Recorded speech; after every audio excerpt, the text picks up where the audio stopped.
This series that we're starting today is a short series, two-part, and it's called Influencers. And I don't know what hits your brain when you hear the word influencer, but I mean, that is what our culture right now looks at as people that are influencing the direction of our culture, influencing the products that we buy, influencing fashion, all that sort of thing. And so I'm like, all right, influencers. Who are the biggest influencers in our culture right now? So I got online, did a little research. This is very subjective, but I want to give you the top 5 influencers in our culture. Some would say in our world right now.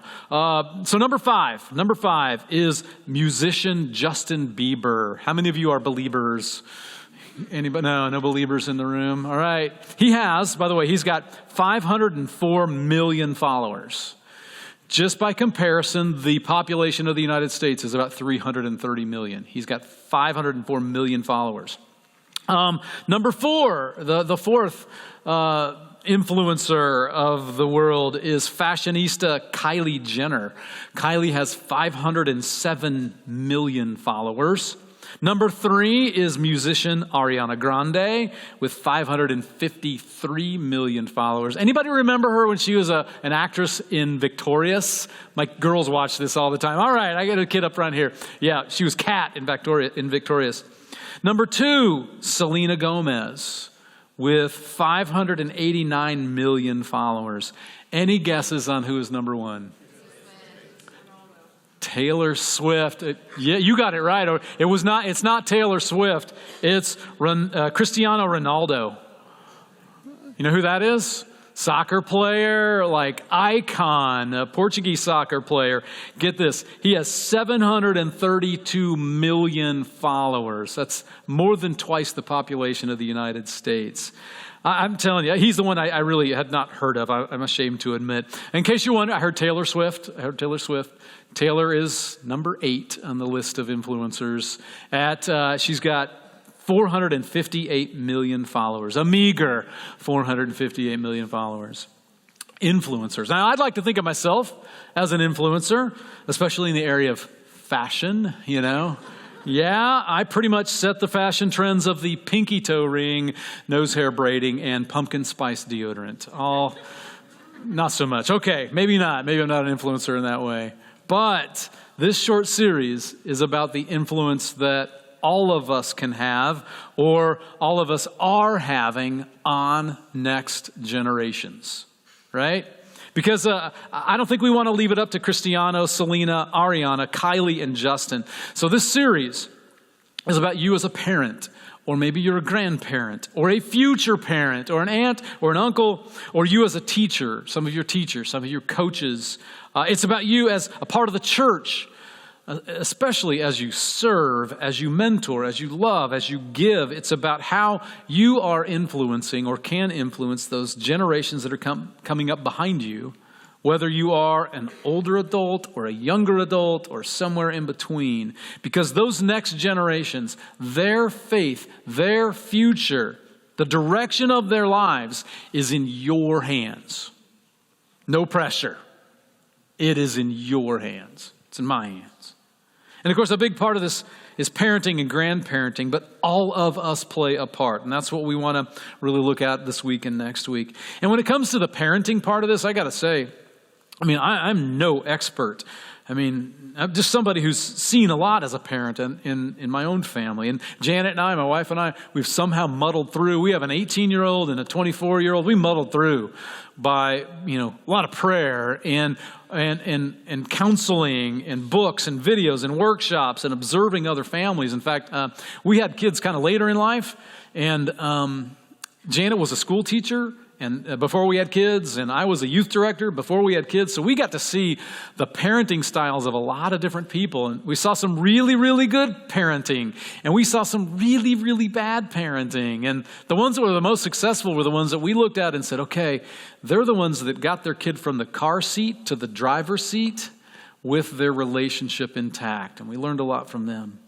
But as we get into what it means to influence next generations, let's be honest. Let's start off with some honesty here. When it comes to looking at healthy families, the Bible is not very helpful. Our scriptures are basically an encyclopedia of dysfunctional families. And I love the honesty of our Bible in that regard. But I mean, look at it right from the start. You got Adam and Eve. They've got 2 kids.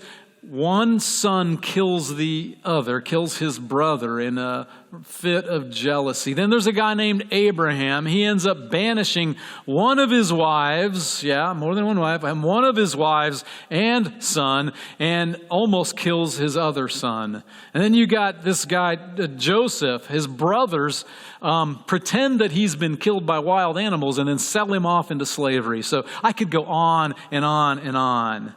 I mean, when it comes to illustrations of real-world family dysfunction, the Bible, particularly the Old Testament, is your go-to source. It really is. Now, I'm not disparaging our scriptures. Like I said, I love the honesty of our scriptures. But I'm saying that the church, man, we should be great at taking into account the real stuff that real families struggle with, because our book, the Bible, our text, is full of people who got it wrong. Now, the New Testament is a lot better, but it doesn't give a lot of parenting advice. In fact, there's really one bit of parenting advice in the New Testament that really kind of rises up, and it's from the Apostle Paul, who wrote most of the New Testament. But as far as we know, this guy didn't have any children of his own, which maybe is why his parenting advice is this. Here it is, Ephesians 6:4. As for parents, don't provoke your children to anger, but raise them with discipline and instruction about the Lord. Thank you, Paul. That is super, super helpful in raising children. Listen, the Bible didn't teach about parenting specifically. Why? Well, because people just were coached in how to be parents by their parents. It was the same generation after generation after generation after generation. You didn't need to write about how to parent because everybody saw it, because that's how parenting was done. But when it comes to modeling what it looks like to mentor, to teach, to guide, to shape the next generations, the Bible has a lot to say about that. There was an assumption in Bible times that it was the extended family that helped raise children. The extended family, the entire community. Later on, the whole church took part in raising, teaching, mentoring the next generations, mostly because parents have such a hard time doing it. They can't do it by themselves. Then and now. Same. So today, what I'm talking about is for everybody in this faith community, but mostly for parents and grandparents and people who will be parents someday. And I want to dig deeper by looking at it's called the Shema, or the heart of the Shema. And the Shema is a Hebrew prayer, a Jewish prayer that is really the beginning point and the end point of the Jewish faith. So our spiritual ancestors, right? It's the heart and soul of that. It's prayed, it's memorized, and it's prayed every morning, every evening. And it begins in Deuteronomy chapter 6. Now, this isn't the whole prayer, but it's just part of it. And it says this, Deuteronomy 6, listen, O Israel. Now, it's called the Shema because Shema is the Hebrew word for listen. That's why it's called, that's the name of the prayer, Shema, listen. Listen, O Israel. The Lord is our God, the Lord alone, and you must love the Lord your God with all your heart, all your soul, all your strength, and you must commit yourselves wholeheartedly to these commands that I'm giving you today. Here's the key. Here's parenting advice. Repeat them again and again to your children. Talk about them when you're at home and when you're on the road, when you're going to bed, when you're getting up. Tie them to your hands. Wear them on your forehead as reminders. Write them on the doorposts of your house and on your gates. So Jewish families actually often have the scriptures that make up the Shema in a small vial that is outside the door of their home. In fact, we have one outside the door of our home. It was a gift to us. And inside that, it's really only about that big, but it's got the rolled up scroll of the Shema. And the idea is that when you walk in or walk out of your house, that is the reminder of who you are. And you're meant to tap it. So like if you and I were walking into our house, we'd be chatting, and I'd reach up and tap the mezuzah. It's called a mezuzah. I would tap that just to remind me, okay, what am I supposed to be? I'm someone who loves God with all my heart, all my soul, all my strength. Do I fail at that? Yes, but that's what I'm called to do and be. But the Shema begins with a call to all people, all the people of Israel. And not just parents, but to all people, because it's the responsibility of everybody to carry this out. So when it says your children, it's not just saying, oh, you parents, your kids. No, it's saying your children as a community. Everybody is involved. These kids are yours. For people following Jesus, it's a call to be Christ-centered families, to love Jesus with all our heart, soul, and mind, to be Christ-centered families rather than just casual Christians or cultural Christians. You know the difference, right? I mean, a casual Christian, cultural Christian, would say, well, I'm not this, and I'm not this, and I'm not this, so I must be Christian. And when times get tough, I'm going to pray. That's a very casual way to be a Christian or a cultural Christian. But when our families are Christ-centered, that means that our faith is not an add-on. God is not an add-on. God's not an extra thing. God is our life. God is our existence. That's a big difference from being just a cultural Christian. Now, so these are ideals we're talking about here, which leads to a question, I think, that is, what went wrong? You see the same information I see, right? I mean, we are in crisis in so many ways with our young people. I mean, there's a disorientation, to put it mildly. Anxiety is just off the charts in young people today. Depression, things like cutting. You hear about it, you see it. There's a desperation. How did we get here? And trying to answer that question, I came upon some information from a guy named Craig Groeschel. He's a pastor. And he names 3 things that we're getting wrong that I think are good to bounce around in our minds a little bit, just to see. And maybe you'll be like, yeah, that's right. Or maybe like, I don't know about that. But he names 3 things that he says we're getting wrong. And the first one is, we risk too little. And I think you probably agree that for many families today, risk adversity and pain avoidance would be top values in parenting today. We don't want our kids to hurt. We don't want our kids to have pain. We don't want them to have a difficult time. We don't want them to fail. So we're going to keep them as safe as possible. And I don't want to sound like the guy who says we walked to school uphill both ways barefoot in the snow. But we sort of did, my generation and older. I mean, I'm kind of not joking. I mean, when I was a kid, some of you my age remember this. On Saturday, our parents were like, Saturday morning, get out of the house and don't come back until it's dark. Anybody have this experience? Okay, all right, I'm not alone. Get out of the house, don't come back. Well, what am I going to eat? Figure it out. When you were thirsty, what did you do? Garden hose, yep. You banged the end of it to get all the mud and ants out of it and let it run for a minute. Just, that was what you drank. That's how we were raised. Be home by dark. The rules, there were rules. Don't die and don't kill anybody. And I mean, it's not that our parents didn't love us. They really loved us, but their top values were not risk avoidance and pain avoidance. And I'm a little embarrassed to tell you the story, but in junior high, I got kicked off the school bus for doing something stupid. I don't even remember what it was, but I got kicked off the bus for like 2 weeks. And so that was punishment enough. But then going to tell my parents, oh my gosh, I was scared out of my mind. So I came up with a plan. So I go to my parents and I'm like, Mom and Dad, I want to get in shape for track this year. So I'm going to ride my bike to school for the next 2 weeks. And they're like, yeah, whatever. Now, here's where I lived. I lived in Warrensburg, Highway 13. Anybody know Highway 13 in Warrensburg? I had to ride, and we lived outside of town, south of town. So I had to ride about 3 miles, I'm guessing, on Highway 13. No, two-lane highway, no shoulder, a little bit of gravel here and there. 18-wheelers just whizzing by. This sounds like a great idea, doesn't it? My parents were like, yeah, whatever.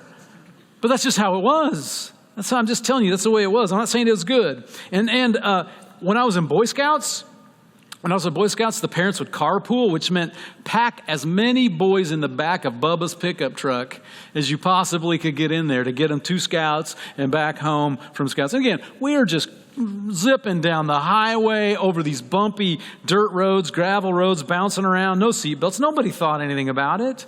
And I'm not telling you this is a good thing. I'm just telling you how it was. Speaking of seatbelts, I didn't wear a seatbelt as a kid growing up. You know, they didn't have, some of the cars we owned did not have seatbelts. You sat next to your mom in the car. Who was your seatbelt? What was your seatbelt? Mom was your seatbelt. She would slap that arm across you if she had to slow down real fast. Oh, thanks, Mom. I love you. Now, I'm not telling you a minute we should go back to that. But what I will tell you is that we need to let our kids actually grow up. Yes, make them wear seatbelts. Yes, make them wear helmets when they're riding their bikes. But they probably don't need a helmet and knee pads to go check the mail. You know, just go. Don't kill anybody. Check the mail. And you know what I'm getting at here, right? You can see where this is heading. In our effort to protect our kids from pain, what have we done? We've robbed them of confidence. And this is why you got 20-year-olds that don't want to drive because it's too risky. 22-year-olds that struggle to fill out a job application because they don't have the confidence to do it. Literally don't have the confidence to do it. One business leader, I find this hard to believe, one business leader said, it's not uncommon for parents of 20-something-year-olds to show up with them to a job interview. Not only have we robbed them of believing in themselves, but by taking away all risk, it affects their faith. We've robbed them of putting their faith in God. We risk too little. Second thing Groeschel points out, and I know I've been guilty of this, we rescue too quickly. A little Emma forgets to do her science project, so mom stays up until 2 a.m. to get it done, and then it goes to state fair and wins a prize. Yes, we won! You know, or little Aiden forgets his jacket at school. He's cold, so dad leaves work, goes home, gets his jacket, takes it to little Aiden. You know what our dads would do, right? My dad would be like, you forgot your jacket? Walk home in the cold, bike home in the cold. You're not going to forget your jacket next time, are you? No, I'm not. Consequences make for a great teacher. If we rob our kids from consequences, we're robbing them from great lessons. Little part of the parable of the not the Good Samaritan, the prodigal son, Luke chapter 15, prodigal of the parable son. The son goes to his dad, like, Dad, I want my part of the inheritance now. But son, I'm not dead yet. I wish you were dead. Give me my part. So the dad gives the son his inheritance, and he goes to a faraway country, squanders it, parties it away, ends up broken, falling into sin. His life falls apart. He's humiliated and ends up going home. And what did the loving father do? The loving father welcomed him back with all the love and grace possible, but the father did not rescue that son. There's a big difference. We risk too little, we rescue too quickly, and lastly, we model too weakly. So what this simply means is, parents, if we are not serious about our faith in Jesus, if we're not modeling what it looks like to follow Jesus, how can we ever expect our children to do that? I mean, if the truth isn't in our hearts, how are we ever going to impart a truth we don't own to somebody else? Because when it comes to parenting, especially in the early years, more is caught than taught. You know this. More is caught than taught. Our children don't just become what you say, they become what they see. They don't just become what you tell them, they become what they see you doing. Again, I'm not telling you anything you don't know. And that's why, as parents, one of the fastest ways to drive our children from God is to say one thing and to do another. What do we call that? What is it called? Hypocrisy. Hypocrisy. I mean, the moment that we say that we are followers of Jesus, but we don't forgive people, and we don't serve anywhere in the church or outside the church, and we don't pray, and we don't tithe, and it's all about us. When we say one thing and do something else, it's no wonder that our kids run from God. Fastest way to drive them away is to be hypocritical. I mean, Jesus said it. He was quoting the prophet Isaiah once. He said, "You hypocrites." Isaiah was right when he prophesied about you, for he wrote, "These people honor me with their lips, but their hearts are far from me." Now, we're never going to be perfect, right? We're never going to be perfect at any of this. And there's grace when we fail. Thank God for that. But if we consistently claim one thing and consistently live something else, our children are going to run from the things of God. We risk too little, we rescue too quickly, we model too weakly. So let's get on the flip side of this, right? Those are some of the things that maybe we've done wrong. Maybe we haven't, but maybe we have. Let's get on the flip side of this, and what can we do? So for parents, I want to start with what sociologists simply call the law of exposure. And you already get this. The law of exposure is that what you are around, the more that you're around something, the more you become like it. And for parenting, it means that who and what you expose your children to will shape how they live, who they become, and what they believe. Now, let me get up in your business a little bit when this law of exposure, you thinking about it. What isn't optional in your family? What isn't optional? I mean, for most of you, going to school, not optional. Get out of bed, buddy. Got to go to school today. Homework, not optional. Going to the dentist, not fun, but not optional. Oh, they're in dance. We paid for dance. Not optional. You're going. Soccer practice, you signed up. You're going. Football practice, violin, whatever it is. Activities are not optional. But here's what can happen so easily on Sunday morning. Y'all want to go to church today? And it becomes debatable. It's up for discussion. Everything else during the week is not up for discussion. And the very thing that should be at the heart of our faith and our expression, love for God, it can so easily become debatable week after week. Why? We're tired. And those weekends are precious, and we can think up 1,000 things.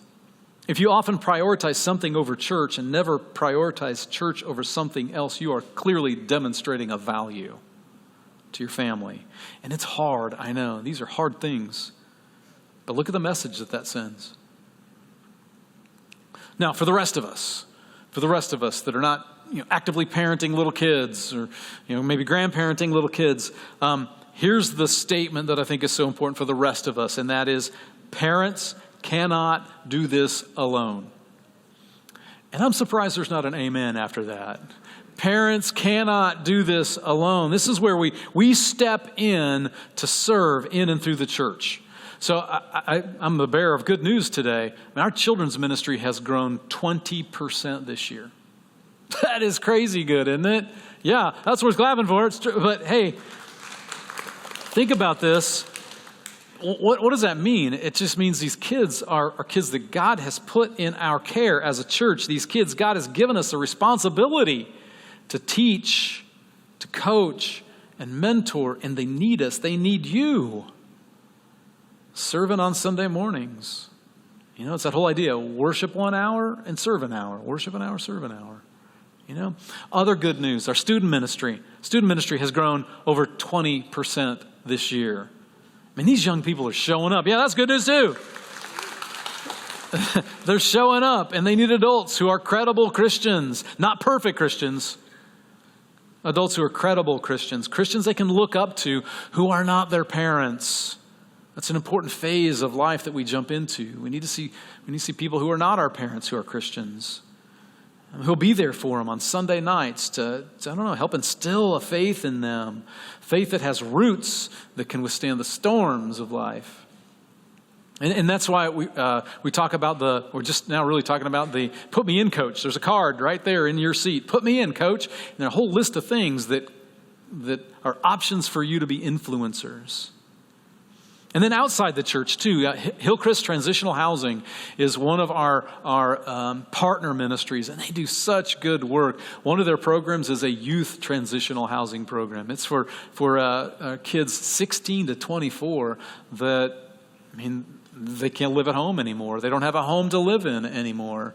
And so I'm on the board, and we were at the board meeting last week, and they said, one of the things we need is mentors for these kids, people that can sit down and help them with basic budgeting, help them with basic life skills, help them with just figuring out direction and dreams, stepping up to do that. That's being an influencer, And then one of our other possibilities is being a difference maker. Difference makers go into our partner schools once a week. They read, they talk to kids, they have kids read back to them, they laugh, they get to know, they bring the love of God into that situation. That's being an influencer. You see how this works, right? How do we know what we're supposed to do when it comes to being an influencer? Well, no matter what stage of life you're in, how do you know what to do? I think the answer is simply asking. It comes back down to our personal spiritual life. Are we spending time in solitude and silence and asking God, what do you want me to do? How do you want me to be an influencer for next generation? There are lots of questions we ask and listen for in those times of solitude and silence, but God, what do you want me to do? How do you want me to live this out? We are in this together. Parents cannot do it by themselves and shouldn't have to try. It's a partnership between parents and the church that gets the next generation rooted in following Jesus. Because we don't want Cristiano and Selena and Ariana and Kylie and Justin to be the primary influencers in their lives, do we? Who's it going to be? I say it's you and me. And for today, that's the good news. In the name of the Father, and of the Son, and of the Holy Spirit. Amen.